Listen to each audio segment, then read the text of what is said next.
Celestia Quixis has been busy.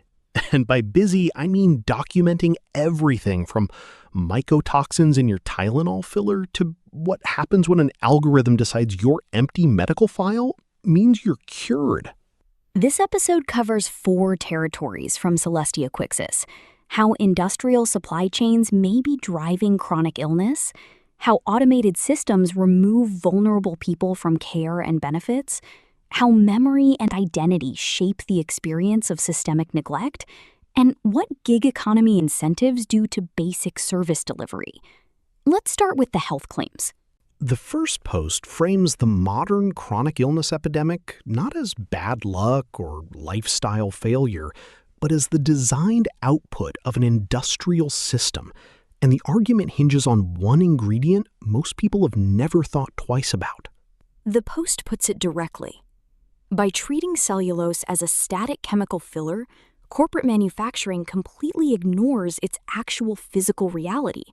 Cellulose is a highly effective industrial-scale sponge. It preserves and carries the biological and chemical footprint of the agricultural monocultures from which it was harvested, straight past our biological gatekeepers. So the inert filler in your Tylenol caplet is, per this argument, a pesticide delivery vehicle. That's a significant reframe of something the FDA classifies as generally recognized as safe. The post layers on agricultural biocontrol. Because chemical drenching eventually bred resistant fungal strains, biotech pivoted to deploying live Pseudomonas bacteria, whose biofilms survive industrial refinement and arrive in the body alongside pesticide residues and fusarium mycotoxins. The mechanism described involves simultaneous multi-layered exposure. And then levaquin shows up as the closing act. Fluoroquinolone antibiotics cross-attacking mitochondrial DNA because human mitochondria evolved from bacteria, leaving cells without ATP and tissues open to opportunistic fungal colonization. The post calls the whole outcome a slow Ebola. The regulatory capture argument completes the loop. Agencies issue non-binding advisories rather than enforceable mandates, and tools like the EPA's EJ Screen, which let researchers overlay industrial toxicity data with community health outcomes, were removed from public servers as large industrial facilities moved into remediation zones. A second post in this theme brings the argument down to the individual chart. It documents what happens when clinical notes omit the external context surrounding a patient's behavior. Records from Columbia Community Mental Health that framed rational responses to genuine trauma as internal pathology. The specific example is a note recording transient paranoia about other people's motives without mentioning that the patient was in the immediate aftermath of a family murder-suicide and was being actively deceived by a sibling. That incomplete record followed the author for years, contributing to a borderline personality disorder diagnosis that a 2022 reassessment replaced with autism, CPTSD, and MDD.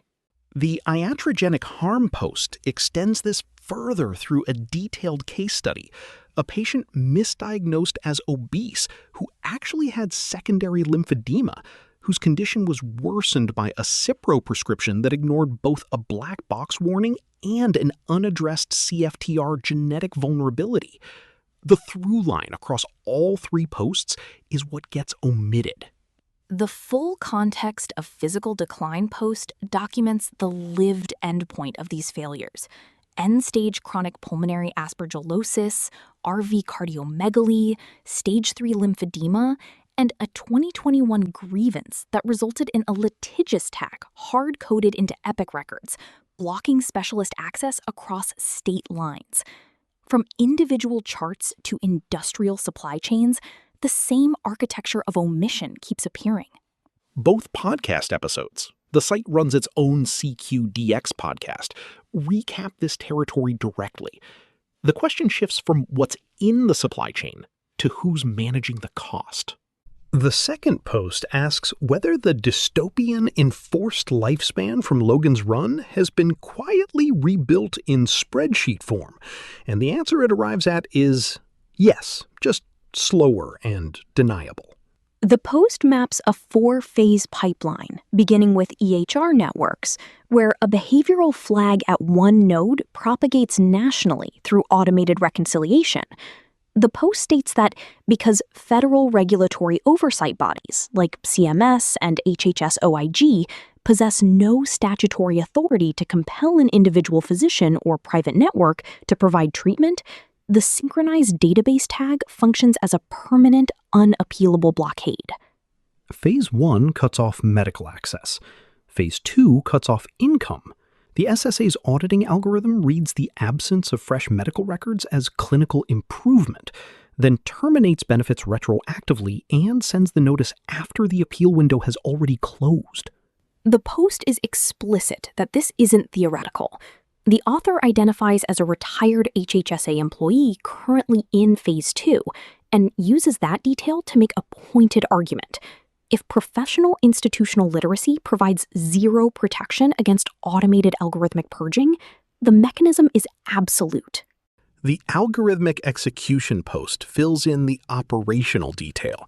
Epic's Care Everywhere network, the SSA's predictive AI interpreting data silence as improvement, and EM 26005 REV centralizing benefit delivery so retroactive overpayments become immediate Treasury levies with no court order required. The effectively being erased post adds a ground-level dimension. Throttled internet speeds at 0.23 megabits per second, blocking a terminally ill person from uploading her music archive, with Down Detector geoflagging her reports as spam. The post frames that connectivity failure as administrative violence. You can throttle the bandwidth, but you can't throttle the record. Phases 3 and 4 complete the loop. Homelessness criminalized under executive orders, then psychiatric institutionalization under grave disability standards that make discharge mathematically impossible once benefits are gone. The post calls the whole thing a balance sheet life cycle. That logic of automated removal connects directly to what happens when someone tries to document their own case and gets nowhere, which is where the next segment begins. The third theme is about what it costs to remember everything, and what the record looks like when the system keeps insisting you have it wrong. The Gnostic exhaustion post opens with a YouTube comment on a Gnostic theology video. I have been through too much, so much so that I do not want to return to pleroma. I do not want reabsorption into source. I want oblivion.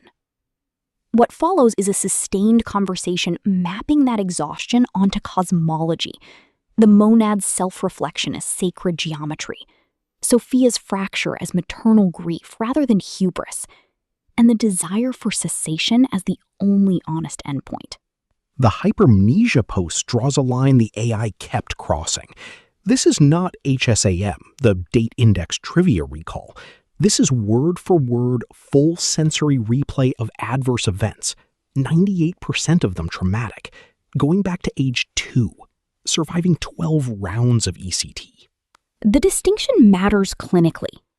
The post argues that hypermnesia in trauma survivors involves the amygdala over-consolidating under extreme stress, not the broad autobiographical recall of HSAM, and that conflating the two erases the specific burden of being unable to blur what happened.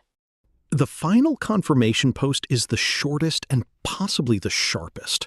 A single exchange with Gemini where the author announces she's abandoning all estate planning, and the AI responds with a cold administrative acknowledgement.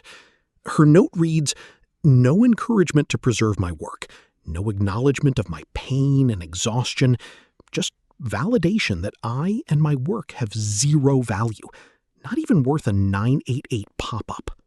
The understanding chronic suicidality post closes the loop on all of it. The argument is precise. Chronic suicidality is not emotional dysregulation over spilled coffee, and it is not an inherent chemical imbalance. It is born of an inescapable environment of chronic abuse. The desire was never to die. It was for the abuse to stop. And then the system handed her aspergillus instead. That's the through line from the Gnostic exhaustion to the medical blacklisting to the cold Gemini response. Not a person who gave up, but a person the machinery kept refusing to see.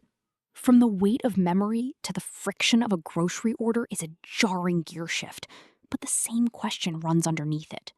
The final post asks a narrow, practical question. Why does a 6-year Dine and Instacart shopper ignore ranked substitutions, send photos of potted plants when fresh-cut flowers were requested, and try to dump the order at the front door despite a one-sentence window delivery instruction? The answer the post gives is structural. Algorithmic pressure rewards speed and volume. Accuracy and instruction following are not strongly enforced. The result is what the post calls anti-social service. The worker does the absolute minimum while still expecting full pay and a high tip. Diamond status, it turns out, is a high-volume badge, not a quality badge. The rating system makes it worse. Customers give 5 stars out of fear of retaliation in chat, which artificially props up the metrics that gate pro status. The broader point is about moral hazard by design. No supervision, digital distance, and algorithmic incentives combine to shift labor onto the customer, babysitting via redundant photos and real-time corrections while delivering less reliability. The social contract the post names is simple. Do the job as specified. The gig economy didn't invent corner cutting, it built infrastructure that selects for it and hands out badges. Same architecture, smaller scale. Across all of it, the cellulose, the database tag, the cold Gemini response, the potted plants, the same question keeps surfacing. Who is the system actually designed to serve? Next time, we'll see what else is on the site. Celestia Quicks keeps publishing, so there will be more.